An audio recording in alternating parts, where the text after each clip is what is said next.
Take a 21mm socket, remove the wheel.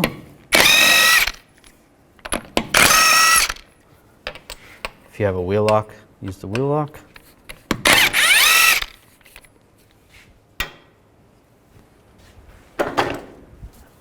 Take the wheel off. With the wheel speed sensor harness right here, I want to unclip it from the knuckle right there, right here, and then also right here. And there's a connector on this side. Disconnect the connector. You can use a trim tool to pry it out from the frame, and then push down on the button right here. You may need a screwdriver or a pick. Push down on that and then slide it off.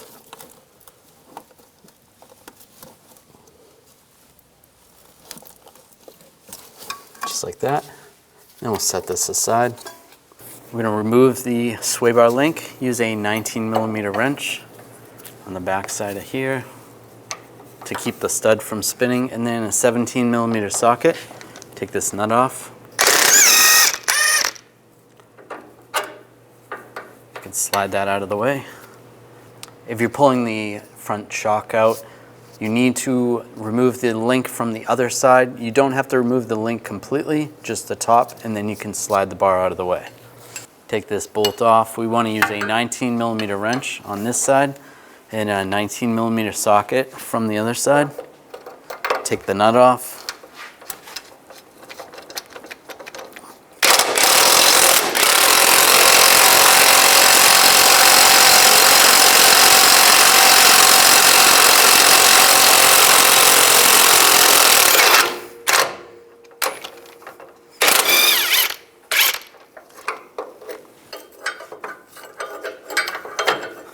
You can push up on the lower control arm a little bit just to be able to take the bolt out.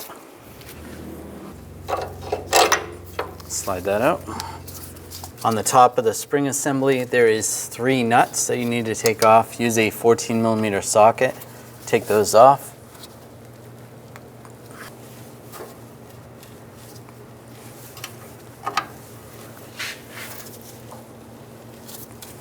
Once you get all 3 nuts off, you can slide this down.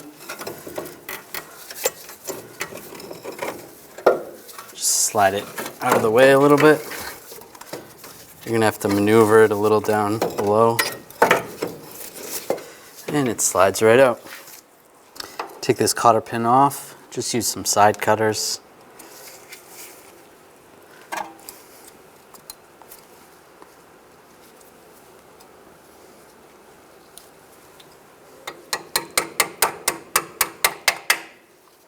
Slide it out. Use a 21mm socket. Take off the castle nut. If you're replacing the tie rod end, you could use a hammer and just give it a tap right there. You don't want to do that if you're going to save it, because you're going to mess up the threads. There is different types of tie rod tools you can use, or you can just take a hammer, give it a tap right here. Just pop that loose. Just going to take the caliper off, use a 13mm socket, take these 2 bolts out.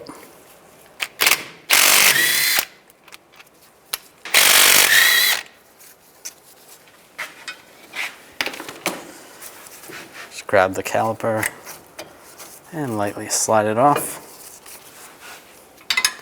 Use a caliper hanger and just find an area where you can hang it from, so the brake pads don't fall. I will just take them off. There is a couple of springs on here. Take those off. Take the pads off. You could leave them on if you want to. Now take this cotter pin off.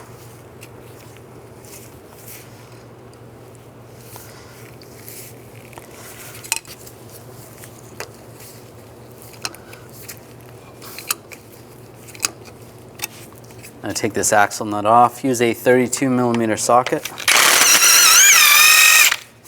You want to make sure that's loose.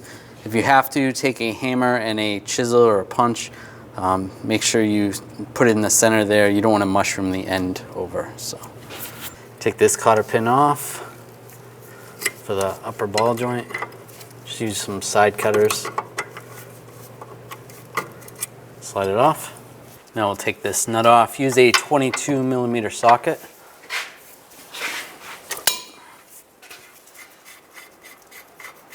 Take that off. I'm going to take it to that spot right there. You can use a special front end tool like this to loosen this up, separate the knuckle from the ball joint, but this ball joint's not that old, so I'm just going to give it a tap with a hammer. There, it's separated right there. I can pull this down a little bit, or hold it up from underneath. You might want to support the lower control arm if you have to. You can use just a floor jack would be fine. Slide this down. And we can try to slide this axle out.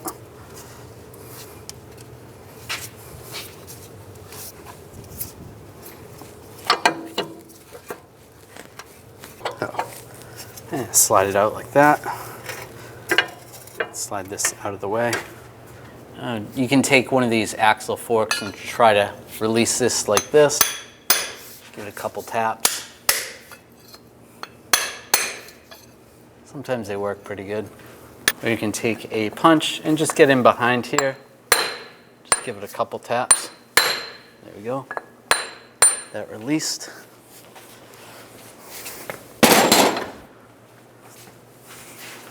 Once it's released, you should be able to grab it and just slide it right out. You don't necessarily have to take the axle out, but it is a little bit easier to get it out of your way when you're doing the lower ball joint or the control arm. You could just bungee cord it out of the way. When I go to separate the lower ball joint, I am just going to put the nut up top temporarily, just so it's a little bit easier. Just a couple threads, that's fine. Now we'll take that bolt out. Use a 19mm wrench and a 17mm socket. Take this bolt and nut off.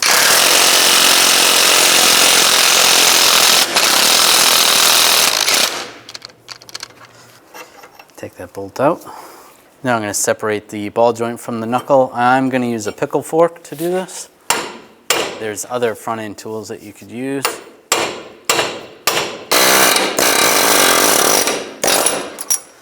There you go. If you have to, use a air hammer. Now I'm going to pull this whole knuckle, rotor, and hub assembly off. Just hold it up. Take this nut off. It is kind of heavy, so if you want to, you could separate the rotor from it. Just slide this off, set it out of the way. Before we take these bolts off or nuts, we want to mark the cams so that when we go back together, it's going to be closer for the alignment. You're still going to have to get an alignment done afterwards, but it'll at least be closer. So just take some type of chalk pen or a white paint marker and mark right there, and then also over here on this cam. Do the same. Use a 22mm wrench on the back of the bolt and a 19mm socket. Take the nut off.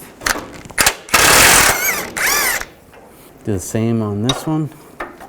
Now normally you can just pull these bolts out. They're stuck in there a little bit. I'm just going to use an air hammer. Hammer them out a little.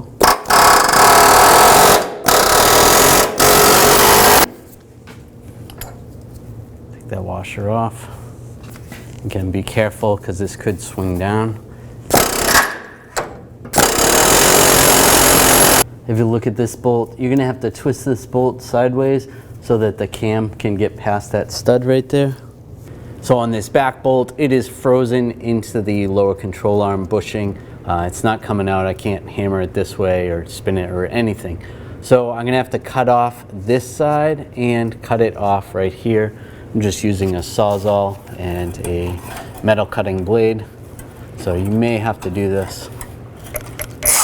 Hopefully you don't, but this is what we're doing. Oh, it went all the way through, so that's good. Now I just gotta cut the other side off. Just so it doesn't fall when I finally cut through, I'm just gonna support it right here with a pull jack.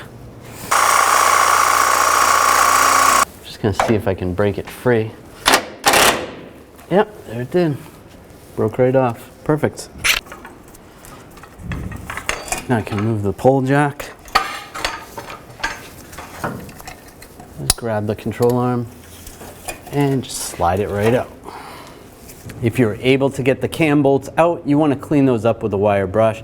If you were unlucky like us and had to cut them, you're going to want to get new bolts and take some anti-seize and just put it on this area of the bolt. That way they don't seize in there for future repairs down the road. Do that to both of them. Slide the lower control arm in position. If you have to, you can use a dead blow hammer. Slide the bolt in, back. Slide the other one in the front.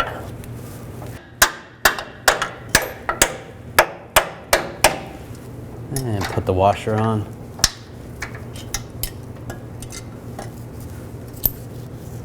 And the nut.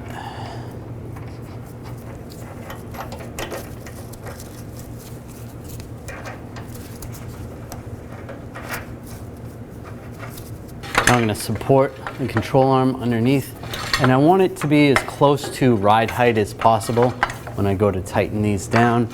Ideal, you want to put this all back together, have it on the ground, and torque these, but it's not that easy to get a torque wrench on here once the vehicle's on the ground. So we're going to estimate as close as we can. That looks pretty good right there, maybe a little lower. That should be good. And then put these cams how they were as close as possible as well. You can take the old ones and try to line those up, get a good estimate of how it was. Once you're in the proper location, you can torque this nut to 148 foot-pounds.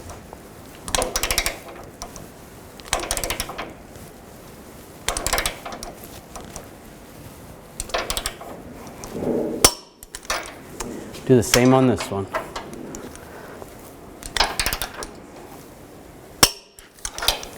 Now you can lower the pole jack, take that out of the way, get it started up top.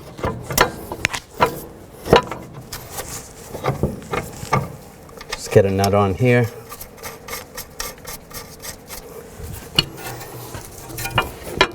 You can line the bottom one up a little bit. To make this easier, you can put something underneath, like a jack or pole jack. Just try to raise this up, just be careful.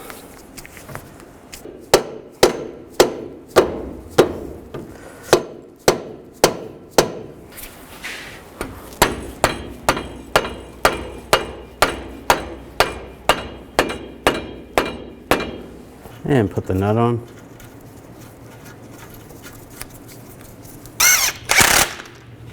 Now I'm going to torque this nut to 70 foot-pounds. That's good. Now I can remove the pole jack, set that aside. Now that the lower one's on, I can separate it from the upper one. That was just to make it easier to install. If you had no problem, then you're all set. I'll take this off. Then we can slide this out. That way I can put the axle back in. I'll slide this into the differential. Might have to wiggle it back and forth a little bit. And then push it in. If you're struggling a little bit, you can take a dead blow. Just make sure you don't mess up the threads. All right. Make sure it's in there good. It's locked in. Now we can slide it in the back of the hub.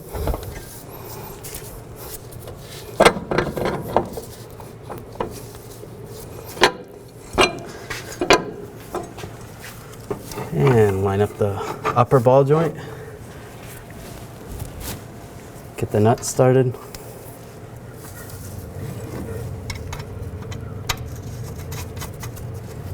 Before we tighten the ball joint down, you want to reposition the tie rod in place into the knuckle. It'll make torquing it a lot easier.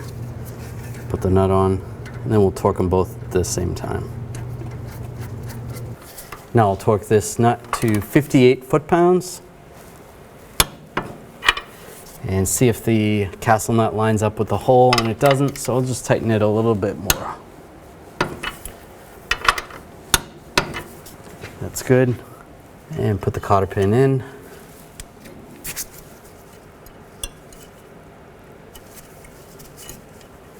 And just bend the end.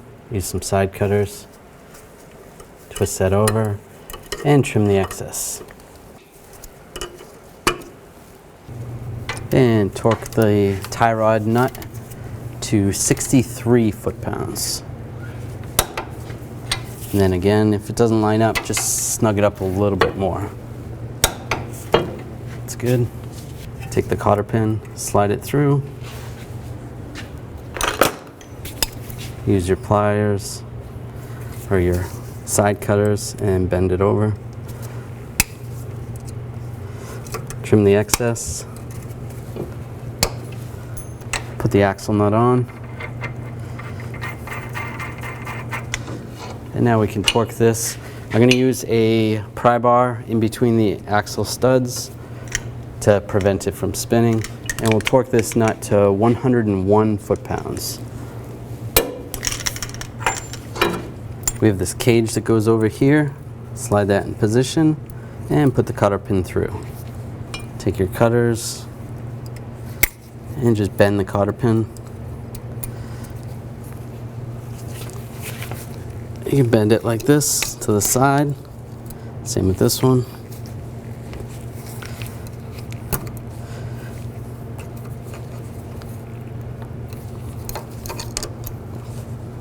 Just make sure the wheel can clear it.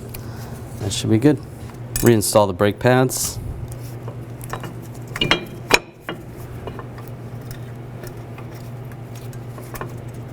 If you have these springs, you want to put those on.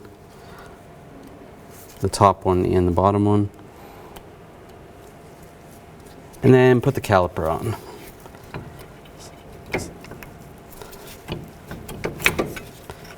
Put the caliper bolts in. Get those lined up. And torque these bolts to 32 foot-pounds. Take the spring assembly and just slide it down here. Line the studs up top. You can get the nut started up top. And get the bolt started underneath.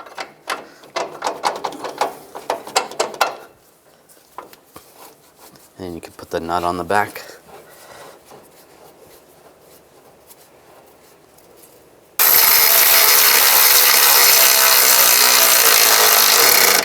I'm going to tighten all these down.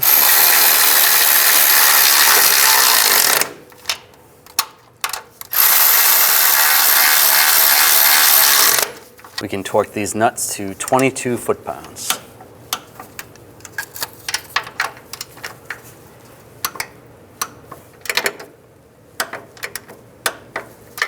Now we can tighten the lower bolt.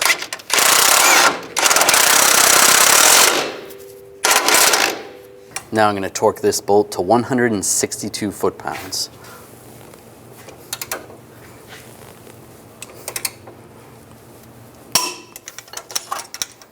And slide the bar in position.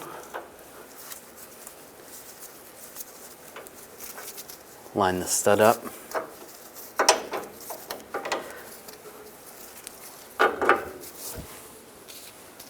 Put this nut on. I can use a 24mm wrench, an 18mm socket, snug this up. And then torque this nut to 62 foot-pounds. And take the wheel speed sensor harness, slide that back into the brackets.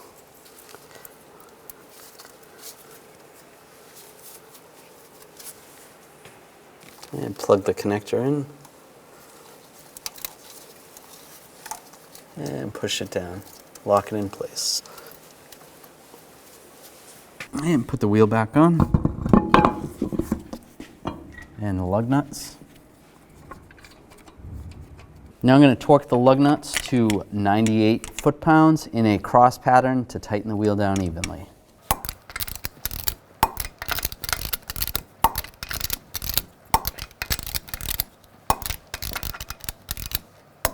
And I prefer to double check, so just go around one more time.